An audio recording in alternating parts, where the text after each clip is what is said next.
atụmatụ ọjọọ niile nke ndị iro ma ndị na-agba mgbọ ebe niile dị iche iche onye na Chineke nna ihere bụ nke niile etu a n'ụbọchị nketa anyị wee na-etoghị wee na-asị onye nwe anyị na Chineke nna nke pụrụ m ihe niile onye ọ bụ naanị ya na-azọpụta onye ọ bụ naanị ya bụ okwu ya niile bụ ihe na amen anyị wee na-asị ezi ebube dị ngọzi na ọtụtụ na ịja mma na nsọpụrụ site n'ebighị ebi ma ruo n'ebighị ebi ise ise ise.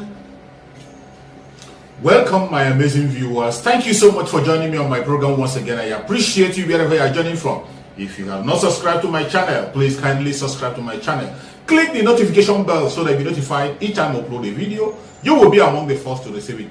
Thank you so much and remain blessed. If you are joining me from Africa, Asia, Europe, America, Australia, or any part of the world, I thank you very much for your contribution. Please, each time you watch my video, go to the comment section and put down your comments.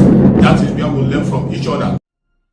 Welcome back to the Arise interview, where we speak to the newsmakers as well as ordinary people doing extraordinary things around the world and featuring the voices at the heart of the stories. I'm Charles Aniegolu. Now, the trial of the Nigerian separatist leader Nnamdi Kanu resumed today in Abuja, but was almost immediately adjourned till early next year following drama in the courtroom. Mr. Kanu's lawyers staged a walkout in protest against the refusal of security operatives to allow some members of their legal team to enter the courtroom. The charges against Mr. Kanu include calling for secession, knowingly broadcasting falsehoods about President Muhammadu Buhari, and being a member of an outlawed group. During the last hearing in October, Mr. Kanu's lawyers said they had an application opposing the charges, most of which refer to Radio Biafra broadcasts made outside Nigeria. The country's military considers Mr. Kanu's Indigenous People of Biafra, or IPOB, a terrorist organization. Well, for more, I'm joined now in the studio by Barrister Ifeanyi Ejiofor, who is the lead lawyer for Nnamdi Kanu. Thank you very much indeed for coming in. Thank you so much, Mr. Gonagolo. It's a pleasure being with you. So tell us more about what happened in court today. Thank you so much. Impression need to be corrected. First of all, there was not a walkout in court today. What happened was something we are familiar with. So lawyers, we had apparently denied access to the courtroom. So you had no access? Yes, lawyers, most lawyers. Right. That came up. We had denied access to the courtroom. So it happened last adjourned date, and we brought this to the attention of the court. We mentioned our frustration to the court about what security agents are doing. Last adjourned date denied not only lawyers, also the media. We are not allowed to come in. So we are trying to sort it out outside the court because I narrowly escaped being lynched by my colleagues last adjourned date. So we are trying to resolve it because it's something we consider worried, because courtroom is our division where we belong. Right. You say you were about to be lynched by my colleagues because they were not allowed. Yeah, but what's that got to do with you? That was a side I didn't kind of protest on their behalf before the court. Okay. And I told them, I mentioned to the court about what happened to them. Right. So this time around, I said, let me resolve it. So we are all of us, we are at the court, at door court, discussing it, trying to resolve this issue. So our bags, wig and gown, were inside the courtroom. So there was no workout whatsoever. So, of course, you know, his international attorney from US, Bruce Fine, was here too. He has been in Abuja 5 different times to see Nnamdi Kanu. The detaining authority, the SS, refused my access to Nnamdi Kanu. Last Sergeant was in court. And I told the court they refused my access. Then, portion to which the court also reviewed the guideline for visiting him, and which the court also authored it to include persons of his own choice, 3 persons at every given time. That order was flattered by the SS with impunity. So, and we were at the door court discussing it. And then Nnamdi was away because we met him. We told him our frustration. Our client was in court already. We told him our frustration. They were trying to resolve it. So, court obviously was seeing us from her camera. So, discussing the situation at hand. So, as soon as the court came in, there was an order obviously from the court that we should not allow in. That was happened. So now you should not be allowed back. Not only me, other lawyers in the matter. I'm the lead counsel, have more than 5 lawyers. Yeah, that's extraordinary, really. That was what happened, because as soon as the court came in, Nnamdi Kanu's junior brother, Prince Emmanuel Kanu, sent a text to me. He was in court. That court has just come in. So, and I made an effort to struggle to go inside court. They refused me access. But could it be that the court was not happy with the fact that you were not already in court before the judge entered? The fact is that it has been a regular occurrence. It happened on 26th of July. Happened last Sergeant date. Last Sergeant date, I protested to the court in open court about the predicament of lawyers. Lawyers is the only constituency where court is the only constituency where lawyers belong. Nobody have the right to deny access to the court, even the SS officials. They're not going to SS. Yeah, but you were allowed into the court at the outset. We're in court. Of course, we're in court. Right. I've already packed my books, our bags. We're all inside. Yeah, but what I'm trying to understand is, I understand the point you're making about the courtroom being a place where lawyers have, the right to go into, but whatever the circumstances, your client deserves to be represented by you, and you were in court already. Thank you so much, my brother. You see, what happened today, I will tell people they want to know that it's just a function of something God exposing conspiracy at the highest level. I can say it with every sense of honesty. Because ordinarily, there is no court that will proceed in that circumstance without asking for them to call me in. But in this case, they proceeded to give an instruction for me to be locked out. All of us are not allowed access to the court. So was that the judge who gave the instruction? Of course, it should be the court, because the secretary general refused me access, even the council. Is it because you've said that the security operatives have in the past refused access? In this case, I'm trying to understand whether it's the judge that said you're not to be allowed in. In this case, let me paint the scenarios to you. We're in court. Our books, we can go. Our bags were in court. We have already packed them on our tables. Then went outside to resolve issues, because last we are protesting, they were shouting, and you have to give them attention. These are people that came all the way from Aba, from Imo State, from Port Harcourt, from Enugu to be part of this team. There are more than 100 of them that were outside. Then few that came up, I need to talk to them, including that one that came from US, who has been here severally. It's not in practice. And there's no law in this country that said a lawyer will not have, even if you are coming from UK, access to the court. So in the circumstances, what are your options now? No, the point is that what played out today, I don't think I have any regret whatsoever for it, because it's an eye-opener to us. And going forward, it is clear that not only our client, because our client also protested in open court to the court, that my lawyers are outside. And my lawyer that came from US is here protesting too. And they are talking to me, allow my lawyers to come in. So under no circumstances we have been allowed in. The court was okay, assuming it's the court who is impartial. Assuming it's the court who is impartial. You say, please call a judge for me, let me see him. And listen to him and know what's going on in the court. But in this case, they proceeded to give an order that we should not come in. So obviously, my client, by extension the legal team, has no implicit confidence in the court to proceed with the hearing of this case. That's settled. So going forward, we are activating processes to urge my lord today and tomorrow to rescue herself from this case.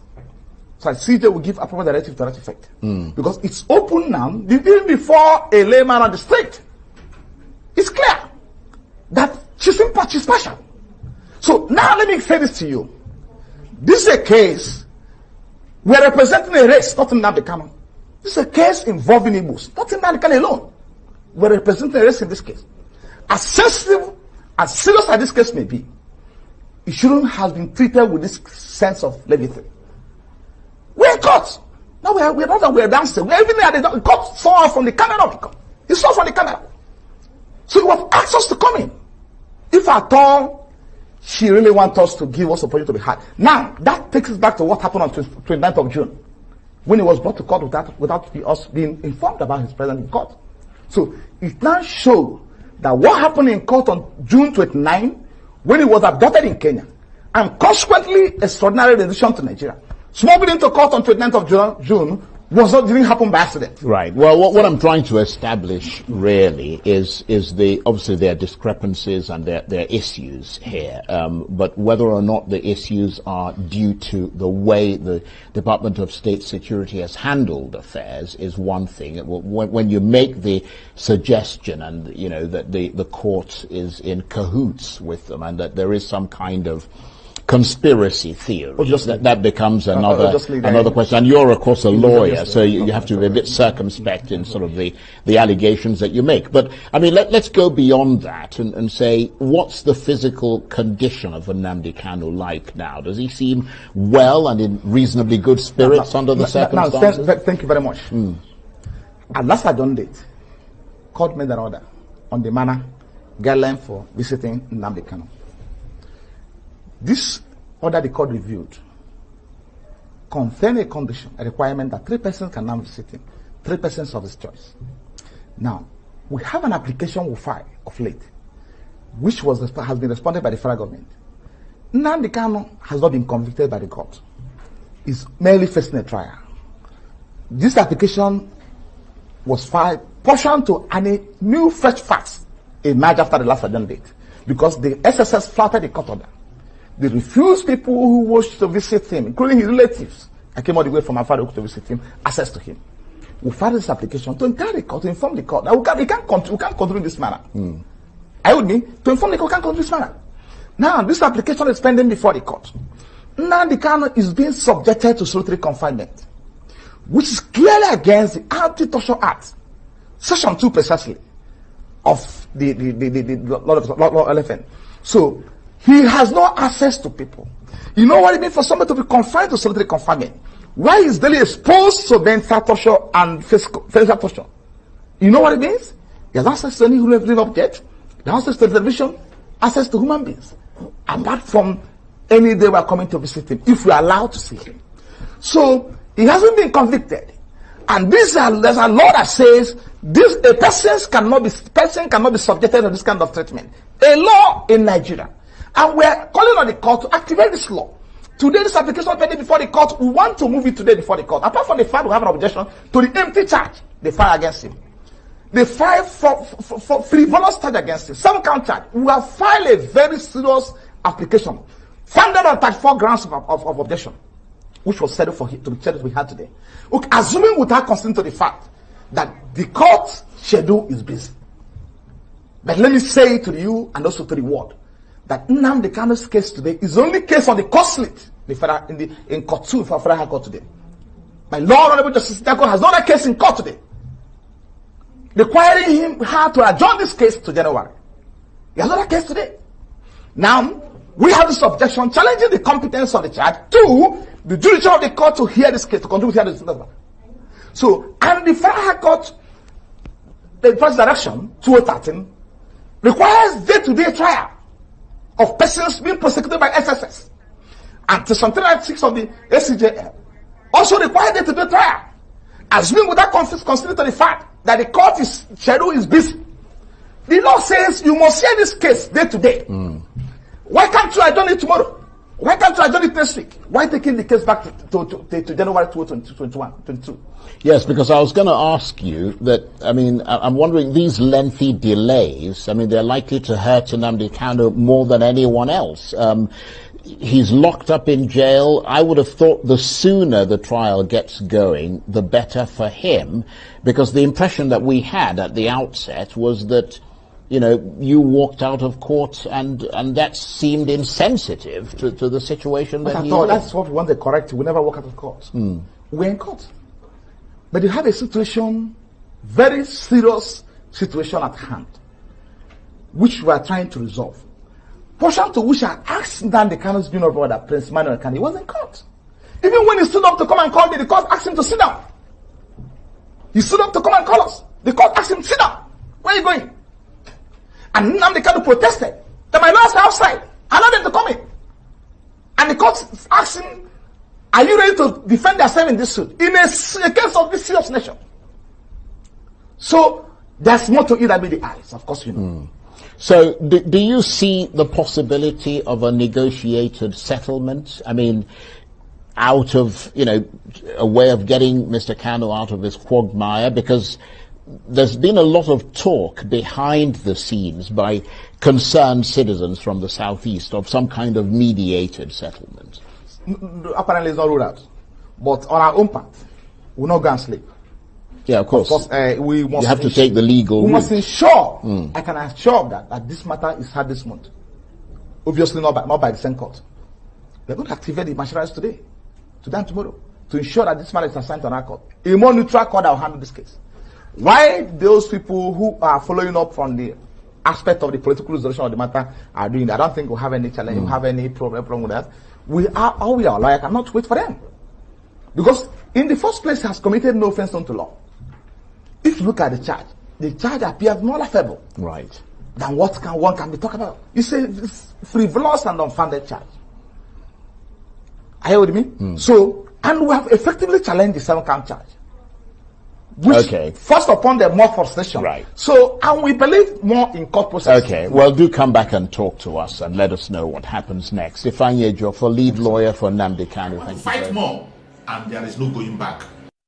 O Mary Wonindizu, Wonioya, Abakare, Mama Daora, Unapuri Mary Nnamdi win the war. Python that's 1, Python that's 2, now Python that's 3. Unapuri Mary Nnamdi win the war. Python that's 1, Python that's 2, now Python that's 3. Unapuri Mary Nnamdi bu onye du aimo o meri Wonindizu ndiro ya Abakare Mama Daora Unapuri Mary Nnamdi win the war. Python that's 1, Python that's 2, now Python that's 3. Unapuri Mary Nnamdi win the war. Python that's 1, Python that's 2, now Python that's 3. Unapuri Mary Nnamdi.